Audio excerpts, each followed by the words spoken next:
नमस्कार। 2018 में बीजेपी ने अपने ऑफिशियल ट्विटर अकाउंट के जरिए एक बात रखी थी जिसमें कहा गया था कि पेट्रोलियम की कीमतों पर अर्थशास्त्री प्रधानमंत्री मनमोहन सिंह ने क्या कहा और क्या किया। वे कहते थे कि पैसे पेड़ों पर नहीं उगा करते और 1.3 लाख करोड़ रुपए के ऑयल बॉन्ड का बिल बिना भरे ही वो चले गए।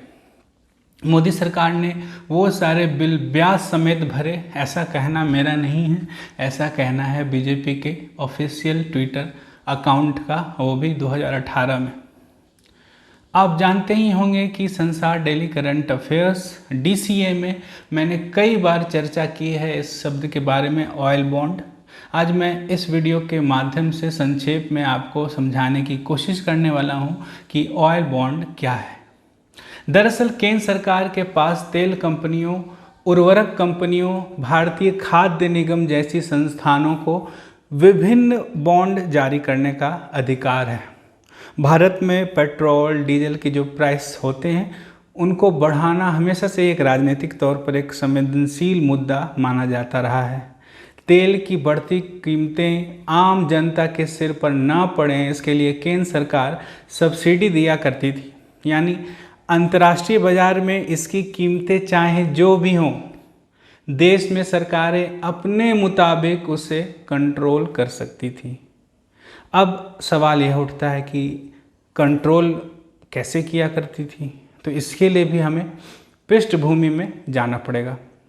यानी बीजेपी सरकार के पहले जो UPA सरकार थी उनके कदमों के विषय में जानना पड़ेगा कि वो ऐसा क्या करती थी भाई, जिससे अभी के सरकार को इसका खामियाजा भुगतना पड़ रहा है। ये सोचने वाली बात है।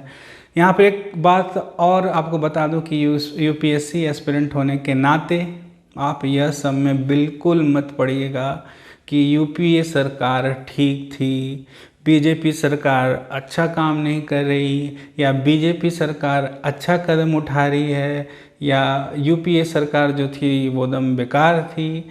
यह सब हमारा काम नहीं है सोचना। हमें पॉलिटिक्स में नहीं पढ़ना है, सिर्फ सच को समझना है और पेपर में ज़रूरी आंकड़ों को परीक्षक के सामने रखना ही हमारा क्या होना चाहिए, एकमात्र लक्ष्य होना चाहिए। ठीक है। तो हुआ यूँ कि पूर्ववर्ती सरकार अर्थात UPA सरकार तेल कंपनियों को ऑयल बॉन्ड जारी करती थी। अब ऑयल बॉन्ड वो सिक्योरिटी होती हैं जिसे सरकारें नकद के बदले तेल कंपनियों को दिया करती थी। अब आप पूछेगा कि भाई ये बॉन्ड क्या होता है, तो इसके बारे में भी मैंने अपने ब्लॉग पर लिख रखा है पहले से। आप इस वीडियो के डिस्क्रिप्शन में जाइए, वहाँ पर मैं लिंक दे देता हूँ, इस विषय में आप पढ़ सकते हैं। क्योंकि यदि इसके बारे में फिर से मैं यदि लंबा चर्चा करूँगा इस वीडियो में तो काफ़ी ये वीडियो लंबी हो जाएगी। फिर भी आपको संक्षेप में और सरल भाषा में कहूँ तो बॉन्ड वो कागजात होते हैं जिनको किसी को नकद के बदले दिया जाता है, और बॉन्ड प्राप्त करने वाले किसी विशेष अवधि के बाद उसको क्या करा सकते हैं, कैश करा सकते हैं, विद इंटरेस्ट और विदाउट इंटरेस्ट। वो तो डील पर निर्भर करता है वो बॉन्ड में क्या लिखा हुआ है। यानी यदि मेरे पास नकद नहीं है और आप मेरे सर पर सवार हो जाते हैं कि मुझे कैश दो, तो मैं आपसे कहूँगा भैया तू ये बॉन्ड रख, इसको बाद में भंजा लेना, तुझे सूद के साथ पैसा मिल जाएगा, क्योंकि अभी मेरे पास भाई देने के लिए कुछ नहीं है। चाहे तू मेरा कुछ भी उखाड़ ले, मैं नहीं दे पाऊँगा तो नहीं दे पाऊँगा। तो यह है मतलब आम भाषा में है बॉन्ड, मगर मैंने सिर्फ उदाहरण के लिए बताया है क्योंकि आम आदमी के पास बॉन्ड नहीं होते। ठीक है। तो मैं ऑयल बॉन्ड की बात कर रहा था। तो कुछ साल पहले UPA सरकार ने ऑयल कंपनीज को ऑयल बॉन्ड्स देकर एक झुंझुना थमाया था, और इसमें सरकार द्वारा ऑयल कंपनीज को कहा गया कि तू आम जनता को सही रेट पर तेल दे, चाहे वर्ल्ड मार्केट में जो भी दाम चल रहा हो तो घाटे में ही तेल बेच, मगर आम जनता को पॉकेट से ज़्यादा नहीं देना पड़े, और तुझे जो घाटा होगा उसे मैं सूद समेत बाद में लौटाऊंगा, और उसके एवज में तू मेरा यह बॉन्ड रख, एक प्रमाण के रूप में तू इसको रख। तो वही कागजात होता है क्या कहलाता है, ऑयल बॉन्ड कहलाता है, जिसकी आगे आए दिन चर्चा होती रहती है, अखबारों में आप पढ़ते ही होंगे। ये बॉन्ड काफ़ी लॉन्ग टर्म वाला था, ये ऑयल बॉन्ड था ना, ये बहुत लॉन्ग टर्म यानी लंबी अवधि वाला था, जिसको बहुत बाद में जाकर कैश कराया जा सकता था।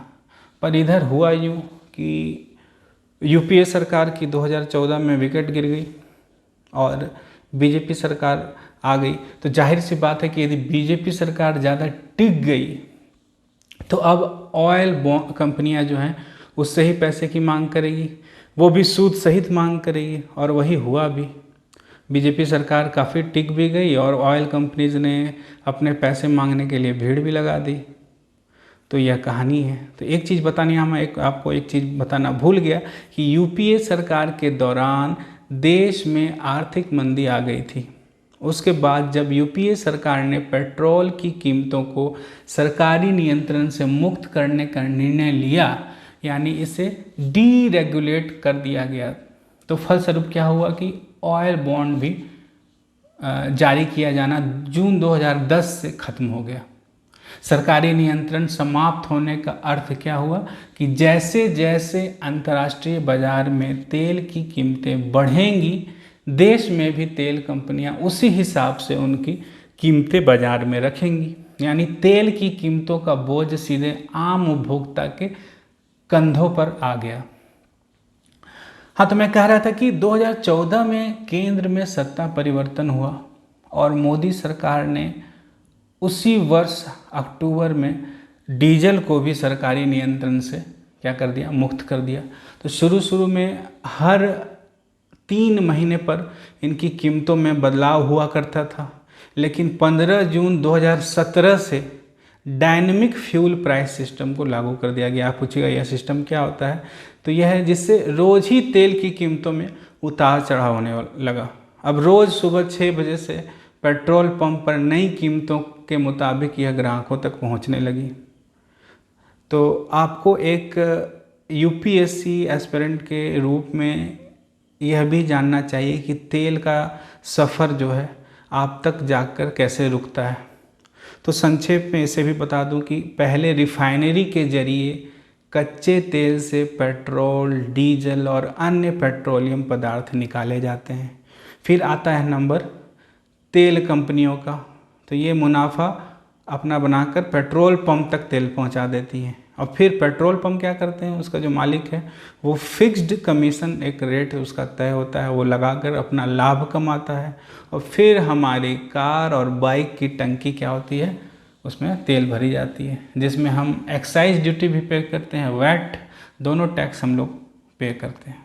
ठीक है, इसे समझ गए। तो अब यदि सरकार के बजट आंकड़ों को देखें तो पूर्ववर्ती यूपीए सरकार के दौरान जारी किए गए करीब 1.31 लाख करोड़ के ऑयल बॉन्ड का भुगतान तेल कंपनियों को 2026 तक किए जाने हैं। सुनने में काफ़ी बड़ा अमाउंट लगता है, इतना बड़ा अमाउंट है भाई, तब सरकार कैसे इसको मैनेज करेगी, तो यह तो जानने लायक बात है। खैर, आपको मुझे यह बताना था कि ऑयल बॉन्ड होता क्या है। मुझे पॉलिटिक्स में नहीं पढ़ना भाई कि कौन सही है कौन गलत है, हमें यूपीएससी एस्पिरेंट के चश्मे से इन सब चीज़ों को देखना है, ना कि पॉलिटिकल चश्मे से देखना है।